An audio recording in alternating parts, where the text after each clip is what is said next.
G'day guys and gal. Tzeentch is a bit of a interesting fellow. We've been told to believe that each of the Chaos Gods is more or less equal in power, which is why the great game has never ended. But from a quick 24 to 48 hour scan through the lore, it's clear to see that this isn't the case. Tzeentch is very clearly the most powerful of the Chaos Gods. At one point, he was on the cusp of winning the great game, before he decided that that would be boring, hence he sabotaged himself to make it more interesting.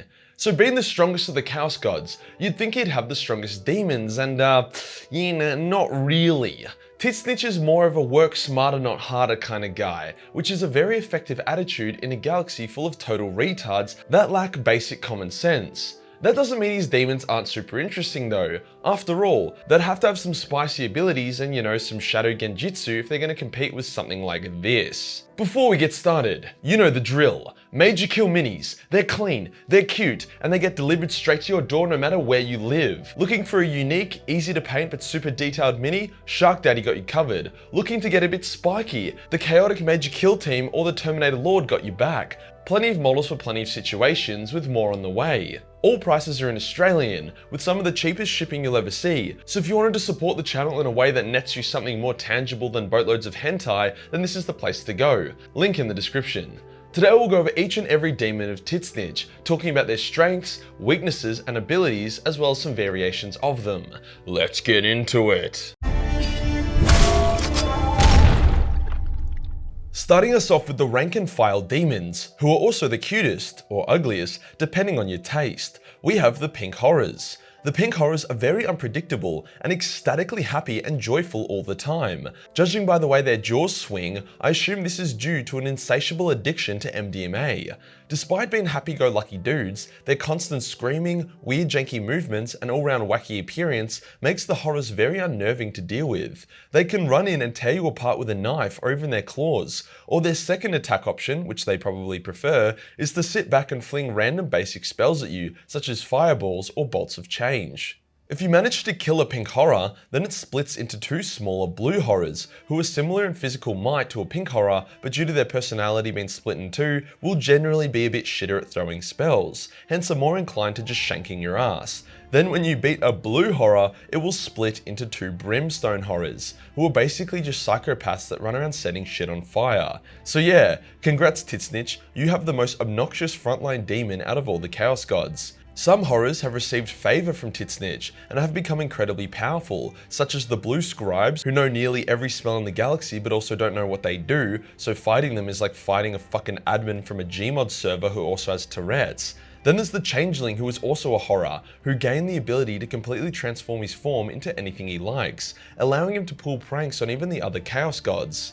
The most powerful horrors who haven't been super sucked off by Tzeentch are the Heralds of Tzeentch, who are literally, Pink Horrors plus, although the Pink Horrors can also come in the upgraded Exalted or Iridescent variety. Not every demon of Tzeentch needs to be super complicated. A Flamer of Tzeentch proves this fact. These ugly ass demons walk around the battlefield almost mindlessly while shooting out torrents of warp fire.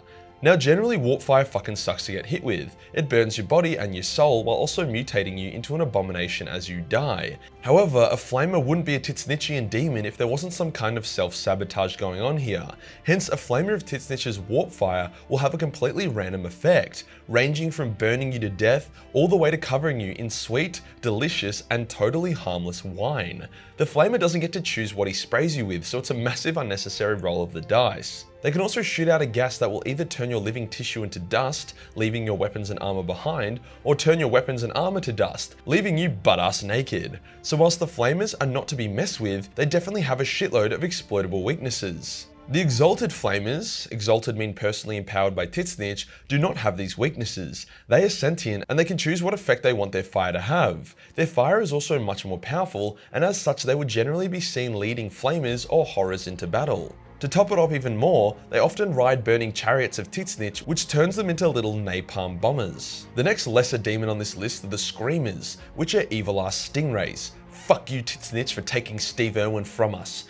Their jaws are made of pure warp energy, which allows them to bite through anything, hence they are a massive pain in the ass during space battles, as they can swarm your ship and bite through the hull, causing a shitload of breaches. The Screamers have even been known to bite through Gellerfields, which is bullshit hacks, but I'll allow it. As much as the champions of Chaos have tried, you can't ride a Screamer. You just fucking can't.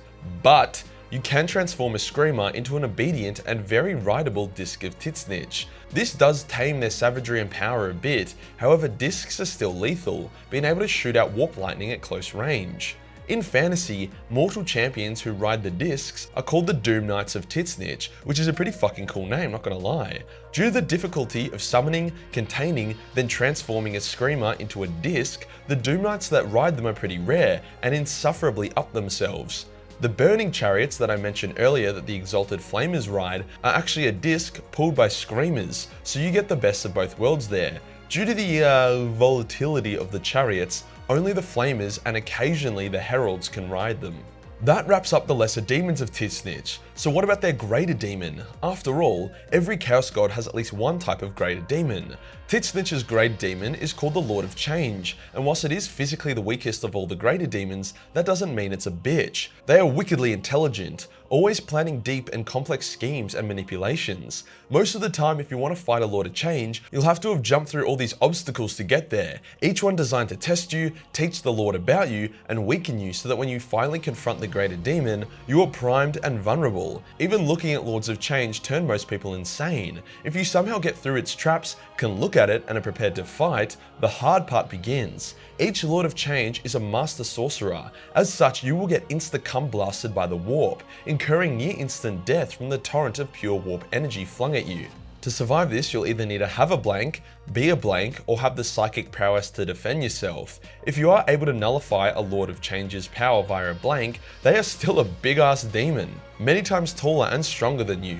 Sure, they might not be able to boil you from the inside out, but a big ass smack from their staff will banish your spleen to the Shadow Realm. What I'm trying to say is that even being incredibly smart, incredibly willful, either a blank or a very psychically powerful, and a good fighter, that may not even be enough to bring down a Lord of Change. And let's say you do bring it down, your victory was likely planned all along by Tzeentch as some weird aspect of one of his infinite schemes. It's no wonder why out of all the Chaos Gods, it was Tzeentch who was the one that actively fucked over and outplayed the Emperor, when all the others couldn't. The Lord of Change also comes in the Exalted form, which yeah, good luck with that one.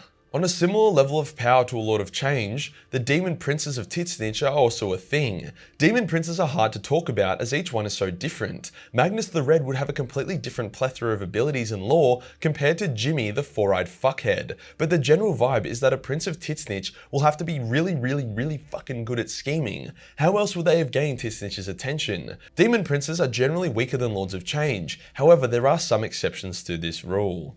As with all the other Chaos Gods, Tzeentch has his own version of a Soul Grinder. Soul Grinders are demons who wish to return from banishment earlier than usual. Banishment being when a demon's physical form is killed in real space and must rebuild itself in the warp. This can take a long time, often thousands of years. However, this process can be sped up if the partially reformed demon strikes a deal with the Forge of Souls. They get to return to real space early with a powerful part mechanical body, but in return, all the lives they claim must go to the Forge of Souls, and all machines they destroy must also go to the Forge of Souls until their debt is repaid. On top of that, as long as the demon is using its powerful part machine body, it vows to return to the Forge of Souls if any of the Chaos Gods ever try to take over it. If this happens, every Soul Grinder must defend the Forge of Souls, even if it's against their original god who created them. The Tzeentchian variant of the Soul Grinder focuses more on range attacks compared to the much more melee focused Soul Grinders of Khorne or Slaanesh, but beyond that it's pretty similar. Now for a few unique demons that may not even be canon anymore.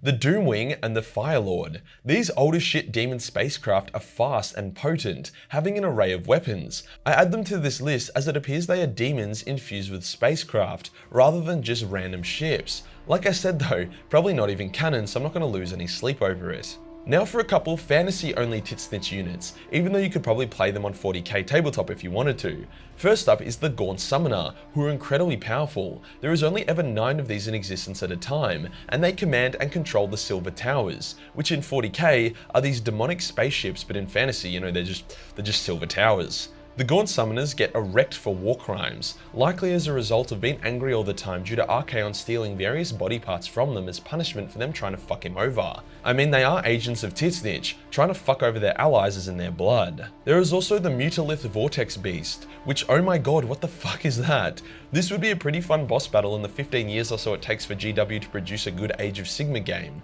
The Vortex beast is very physically powerful, but its true spice comes from its aura, which will afflict its enemies with one of a number of ailments. These include making you ugly as fuck, making you retarded, making you limp, turning you inside out, making you insane, turning you into a chaos spawn, turning you into a furry, or my personal favorite, empowering you with the ability to easily kill a Mutalith Vortex beast.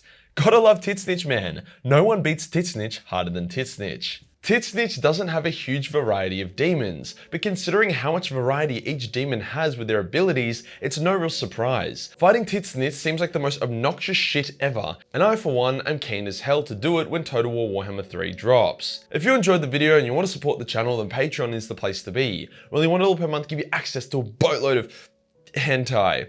Hit the subscribe button, then hit the real subscribe button for more twisted content. Join the Discord for more memes, and I'll see you on the next one. Peace.